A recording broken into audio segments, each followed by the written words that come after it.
శ్రవణ్ గారు. కిషన్ రెడ్డి గారు చాలా క్లియర్ గా చెప్పారు సార్.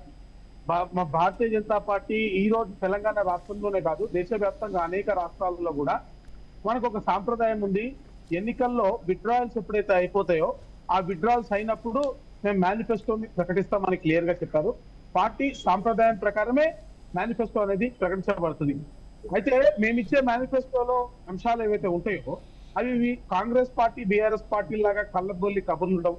మీరు చూసుకుంటే కేంద్రంలో ఉన్నటువంటి నరేంద్ర మోడీ గారి ప్రభుత్వం ఈ రోజు ఏం చెప్పిందో అవే చేసింది, ఏం చేసిందో అవే చెప్పింది. అదేవిధంగా బీజేపీ పాలిత రాష్ట్రాల్లో కూడా మాక్సిమం ఇచ్చిన హామీలన్నీ కూడా నెరవేర్చే దిశలోనే భారతీయ జనతా పార్టీ ప్రభుత్వాలన్నీ కూడా పనిచేసాయి.